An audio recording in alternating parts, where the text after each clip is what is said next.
This week's case is about a horrible man who kidnapped a young boy and kept him hostage for 7 years with plans to adopt other young boys. So, let's get started.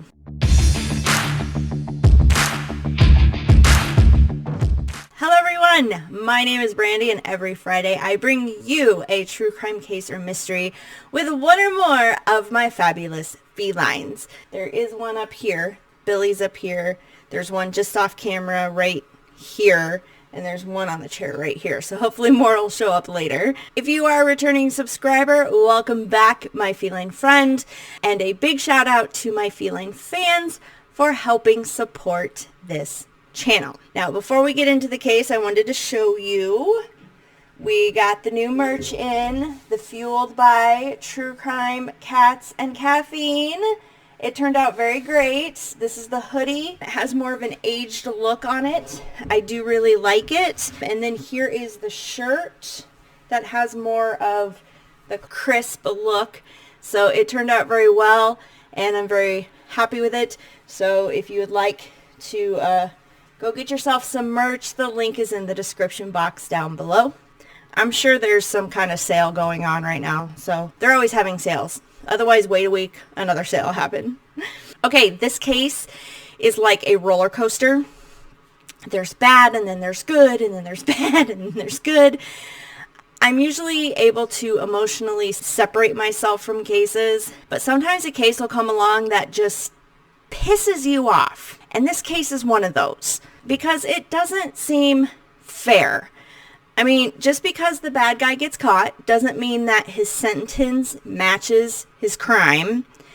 And just because the kidnapped victims are returned to their families doesn't mean that it's a happily ever after situation. So you'll see what I mean. So let's just jump in. And I'm sure my sarcasticness is going to jump out from time to time, so forgive me. So Kenneth Parnell was born on September 26, 1931 in Amarillo, Texas, to parents Cecil and Mary. Now, Kenneth's father abandoned the family when Kenneth was only 6 years old. Kenneth spent most of his time in and out of juvenile detention for things such as arson, robbery, and public indecency.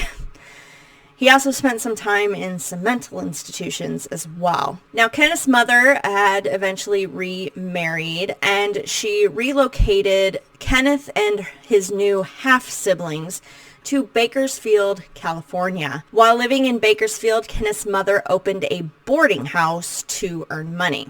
Oh my goodness. This is Cara, everybody, so we're going to do a little bit of True Crime and Canines today. So while living in Bakersfield, Kenneth's mother opened a boarding house to earn money. When Kenneth was 13 years old, he was allegedly sexually abused by one of the boarders staying in this home. However, Kenneth would continue to say that he was never abused.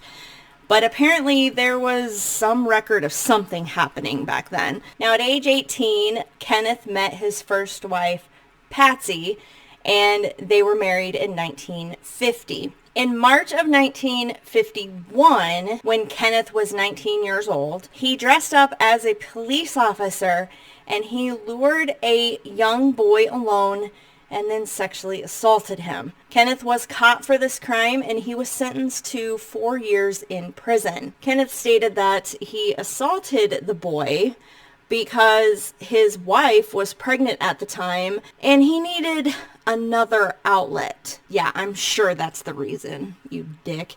So while serving his sentence, Kenneth was also getting treatment at the local state hospital for, being attracted to young boys. While at the state hospital, he was able to escape out a small window in the laundry room. He was able to stay free until February 1952, when authorities found him in Albuquerque, New Mexico, and they brought him back to serve the rest of his prison term. Okay. Now, Patsy, Kenneth's wife, gave birth to a daughter in 1951, shortly after his arrest and conviction. And then in 1957, once Kenneth got out of prison, she divorced his ass. Go, Patsy, go. Later that year, Kenneth met Emma, who was actually 10 years older than he was. Aren't you going the wrong way, buddy? They got married and settled in Utah. Emma gave birth to a daughter in 1958, and everything seemed to go well for a while, or at least he wasn't caught for anything during that time. Then, a decade later, in 1968, he was arrested for armed robbery. And while he was in prison serving his term for that, Emma divorced his ass. Run, girl, run! So after Kenneth got out of jail for his robbery stint, he moved back to California. Now, Kenneth had claimed that he got married for a third time in 1968, but there's no records showing this marriage, so who the hell knows. Now, in 1972, Kenneth worked at Yosemite Lodge in Merced, California. There was also a man that worked there named Edward Murphy. Now, Edward had a learning disability, so Kenneth took advantage of that and was easily able to convince Edward of his lies. So Kenneth had convinced Edward that he was a cult leader, spiritual leader, and that God had told him that he needed to take a child from a bad situation and then raise him as his own and give him a better life. So on December 4th, 1972, Kenneth and Edward worked together to kidnap 7-year-old Steven Stayner. Now, Steven was one of 5 children from Dell and Kay Steiner. Dell was a mechanic, and Kay took any service job she could get to help the family stay afloat financially. While Steven was walking home from school, Edward had approached him and asked him if his mother would like to donate any items to the local church.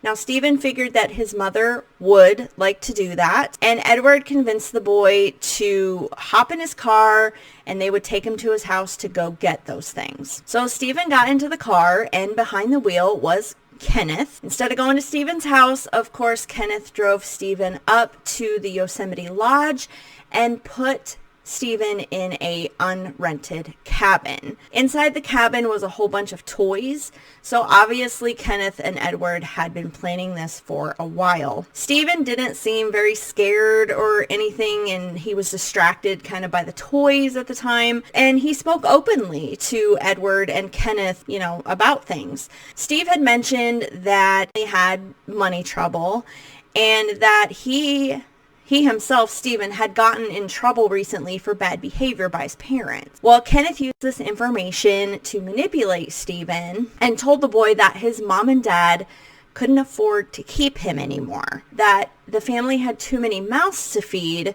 so they were going to let Kenneth take care of him now, and that they had a judge sign off on custody, so Kenneth was now his dad. Kenneth went on to tell Steven that his new name was now Dennis Parnell, and he should no longer go by the name Steven Stayner. Steven was to call Kenneth Dad as well from now on. Now, to avoid confusion, I'm still going to call Steven Steven. I'm not going to call him Dennis, okay? Now, Kenneth would start sexually abusing Steven pretty much from that first night. After a few weeks of keeping Steven at the cabin, he decided he needed to move Steven because everybody searching for Steven was getting too much.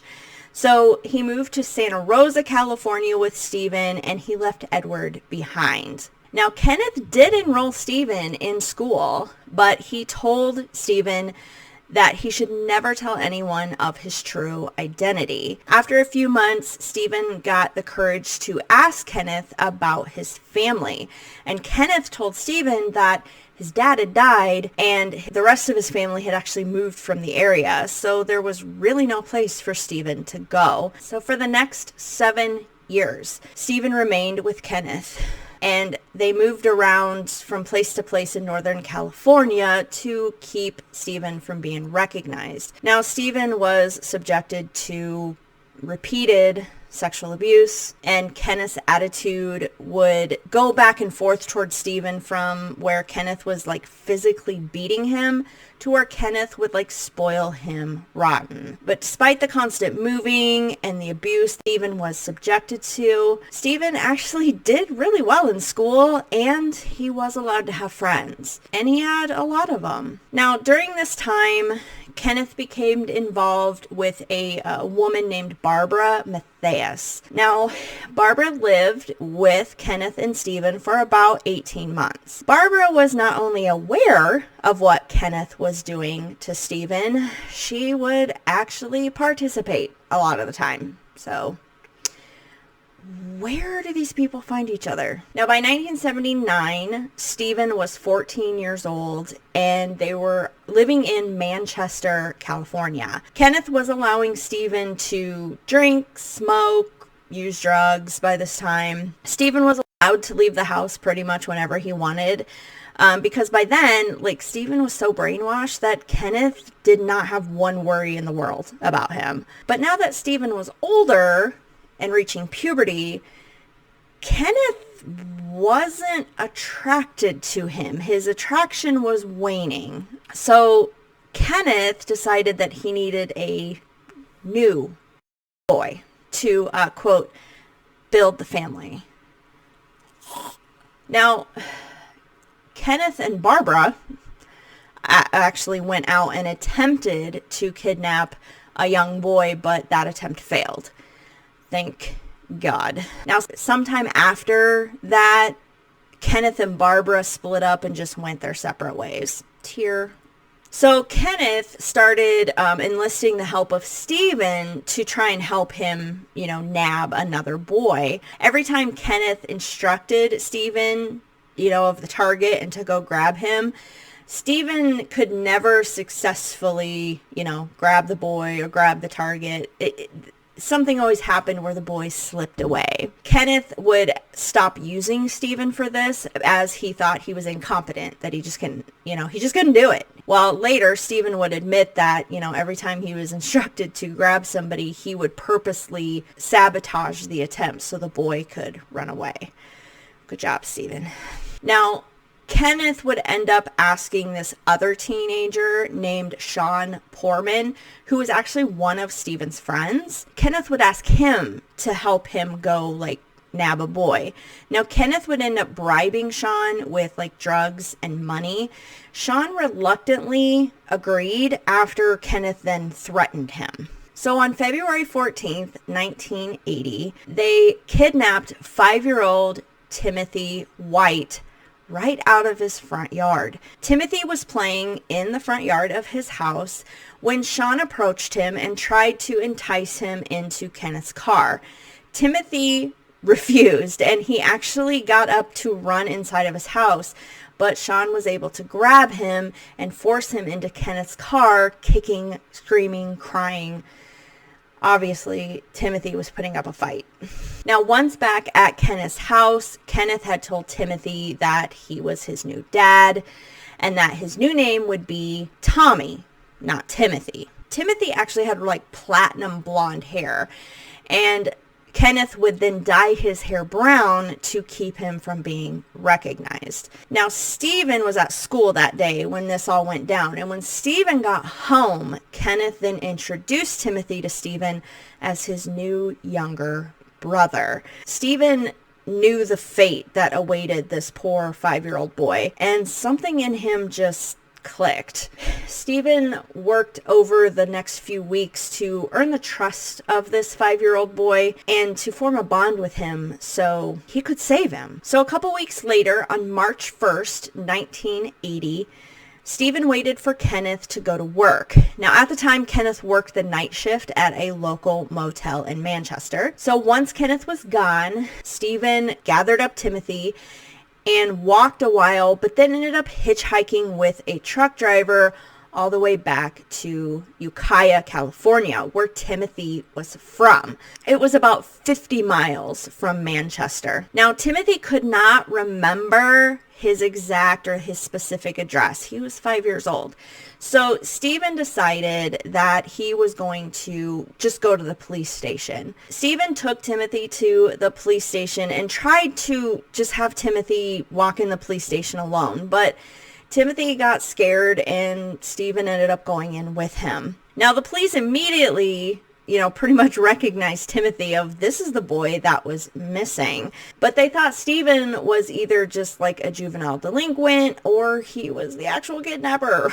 When they asked Steven his name, Steven responded with, "I know my first name is Steven, and I think my last name is Steiner, but I've been forced to go by Dennis Parnell since I was a kid." With some paperwork and some old archiving looking, they eventually figured out that Steven was a missing child from Merced, California, 7 years earlier. Authorities then traveled to Manchester, and Kenneth Parnell was in handcuffs by daybreak. Timothy and Steven's parents were notified that their boys had been found, and it was a very happy reunion. Now, during the time that Steven was kidnapped, his parents, Del and Kay, were desperately searching for him and had never given up. Del had become so obsessed with finding his son that he would follow up on every lead. But after they all fell through, he became depressed and withdrawn. Kay had done her best to try to keep the family together, but it was really hard because Steven's siblings were suffering as well. Now, the family also really didn't have a strong support network within their own family. Own father disagreed with her having so many children. So when Steven went missing, he had the gall to tell Kay that she should be happy about it because that's one less kid to pay for. Wow. Major dick. Now, Steven's older brother, Carrie, found it hard to cope with his little brother missing. See, Carrie and Steven, they had formed a very strong bond before Steven was kidnapped. And breaking that bond really affected Carrie. He found trying to connect to others just wasn't working. And he began to isolate himself from everybody, including his family. Now, Carrie stated he felt neglected by his parents because they were so obsessed with finding Steven and grieving over him that he felt that the whole family was neglected. This family was also known for really not discussing their feelings to each other, and seeking help in the form of like therapy or grief counseling was not something they were willing to do either. So as you can imagine, this made the situation worse. Now, when Steven's family came to get him, Steven had learned that, one, his father had not died, and that his family had never moved. They didn't want to move because they were hoping that someday Steven would eventually find his way home. So Kenneth, now in custody, he was charged with the kidnapping of both boys, but he was not charged for sexual assault. The reason for this was when authorities checked into Kenneth's past and they found this 1951 conviction of sexual assault, they asked Steven if Kenneth abused him. And at the time, Steven was not willing to admit that he was abused, so he said no. Now later, when Steven did admit that Kenneth did abuse him, the prosecutors didn't add that charge to Kenneth's kidnapping charges because at the time, it would not increase the potential sentence that Kenneth would get. So that's 1980s law for you kids. Now, Edward Murphy, who was the co-worker back that helped kidnap Steven, he was arrested for his role in kidnapping Steven, and he got 5 years in jail, followed by 2 years of probation. Sean Poorman, who was the teenager that helped kidnap Timothy, was arrested, and due to his age, because he was still a minor, he just got a term in a juvenile work camp. Now, Barbara Matthias was tracked down and brought in also, but she was fully cooperating with prosecutors and acted as a witness on their behalf. So, she was not officially charged with anything. Not sure I agree with that since she participated in the abuse, but whatever. Kenneth went on trial in 1981, and he was convicted of second-degree kidnapping of Timothy. Now, he was sentenced to 7 years for that. Only 7 years. Because at the time, that was the maximum sentence for kidnapping. 7 years. He couldn't get more than that. Now, he was also convicted of second-degree kidnapping of Steven. And he got 7 years for that also. But instead of serving 14 years in prison, he got to serve the terms concurrently. So he got to serve them at the same time. So he was doing no more than 7 years in jail. Now, if that doesn't piss you off, just wait. He actually didn't serve his full 7 years. He was paroled in 1985 after 5 years of prison. Go, justice system. So from 1985 to 1988, Kenneth was still on probation. But in 1988, he completed his probationary period. And then he was free to go wherever he wanted. But more importantly, he was free to associate with whoever he wanted. Even children. I don't care if he wasn't charged with a sexual assault, but he kidnapped 2 boys. That's not enough to keep him from children? Did I already say go, legal system? See why I get pissed off about this case? Now, after suffering physical, sexual, and mental abuse for 7 years, Steven, he had trouble settling back in with his family. Kenneth allowed Steven to drink and smoke and use drugs and pretty much do whatever he wanted by the end. And Steven was used to a pretty quiet household because for most of the time it was just him and Kenneth. Now, Steven is back with his family with 4 other kids. The family's busy. It's a small house. It's loud. And, Steven is now being treated like a typical 14-year-old where now he has rules he must follow. Steven also found school hard because a few of his classmates found out about the abuse he suffered and started bullying him about his sexuality. Now, that bond that Steven had with his older brother, Carrie, that bond was gone. And they tried, but they really couldn't get it back because both of them had changed so much in the 7 years that Steven was away. Steven ended up not graduating high school because of just, the bullying and everything and not coping well. And then he ended up losing his driver's license because he had a whole bunch of unpaid parking tickets as well. So by the time Steven was 18, he was not getting along with his family and it started becoming tumultuous.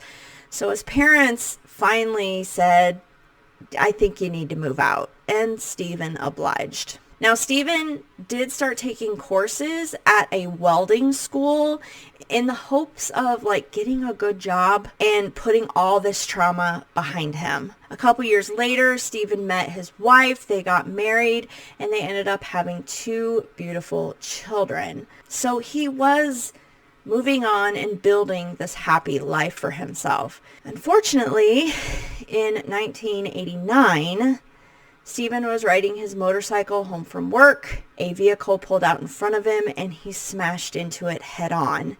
And Steven died from head injuries. He was 24 years old. Timothy White, who was 14 at the time, went to Steven's funeral and served as a pallbearer. When Kenneth heard of Steve's passing, he claimed for the first time since childhood, he broke down and cried. Shut up, Kenneth. Nobody cares what you think.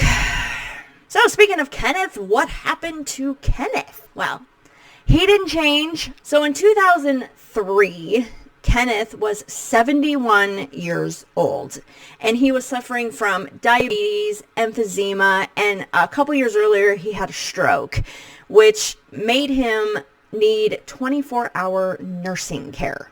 Oh, that's too bad. Now, his nurse, Diane Stevens, was well aware of Kenneth's past and became concerned when Kenneth started asking how he could buy a child online. Diane went straight to the police. You go, girl. And they set up a sting operation. And Diane then came back and told Kenneth that she would help him by a child online. So while Diane wore a wire, Kenneth would tell Diane that he wanted a 4-year-old boy, and this child should have a clean rectum. So obviously you knew what was on his mind. 71-year-old pervert. Kenneth would give Diane $100 in order to change the child's birth certificate to show, Kenneth as his father. And then he scraped together another $400 to, finalize the transaction on the day that the child was supposed to arrive. Now, on the day the child was supposed to arrive, instead, the knock at the door was the authorities there to arrest Kenneth's ass. Upon being arrested and asking why he was doing this, Kenneth just would say, "I wanted a family." You have 2 children, you dick. Did you forget about them? But you know what? They're probably way better off without you, so never mind. You just forget about them. Now, this time, Kenneth was not only charged with attempted kidnapping, he was also charged with attempted molestation. Even though there was no real kid that was being bought. That was all set up. It was just a fake kid. But the prosecutors were able to convince the jury that he had, evil, ill intentions. He knew exactly what he was going to do to this child. The exact same thing he did to Steven and he was going to do to Timothy. The defense said they couldn't do much because he was on tape talking about buying the child with a clean rectum. So Kenneth was convicted to 25 years to life based on California's 3-strike rule. Bye-bye, bitch. Kenneth would tell reporters later that he didn't think he was doing anything wrong by buying a child online, for a family, because other cultures do this all the time. He also stated that he didn't care if people didn't like him, that, he just guessed that everybody just has their own personal reasons why they don't like him. Yeah, it has nothing to do with kidnapping 2 boys and sexually assaulting them. Now, Kenneth died in prison, on January 21st, 2008. He had been under hospice care for a time, and he ended up dying of natural causes. He was 76 years old. Now, there is a book that was written and was later turned into a movie entitled I Know My First Name is Steven. Steven was very involved with the book. It is a hard book to read because it details the abuse he went through, but it's worth it. The links are in the description box below. At the 2003 trial for Kenneth, Timothy White and Sean Poorman were asked to testify based on the 3-strike rule, which they did. After Kenneth was convicted, Timothy had approached Sean and said he forgave him for kidnapping him because he was under the influence of Kenneth, and the 2 men hugged it out. Timothy went on to become a police officer, and he fought to help children in cases like this. But unfortunately, Timothy would pass away at age 35 of a pulmonary embolism, which was a blood clot in his lung. There is another bad side story to this. In 1999, Steven's older brother, Kerry, he would go on to murder 3 women in Yosemite Park. And then 5 months later, he would murder another woman. He's currently sitting on death row. But that is another story for another time. I'm so sad that both Steven and Timothy made it through this terrible trauma only to be taken out by these freak events. And dipshit Kenneth gets to live to 76 years old. That's what pisses me off. It's not fair. And I know life's not fair, but Jesus, really? And I'm not convinced that Kenneth went from 1988 to 2003 without breaking the law. That's 15 years. I mean, I hope he did go that long, because at least then there's no other victims, but you can't convince me that he did, because he's a piece of trash. I would love to hear what you think in the comments down below. If you'd like to become a feline friend, please hit that subscribe button. And if you would like to become a feline fan, please hit that join button for special perks. Don't forget about the new design in the merch shop. I love it so very much. And I will be back next week with another true crime case or mystery. Well, good afternoon. of her hair sticking up everywhere. So try not to get too pissed off. I'm going to go have a glass of wine and calm down. Bye, guys.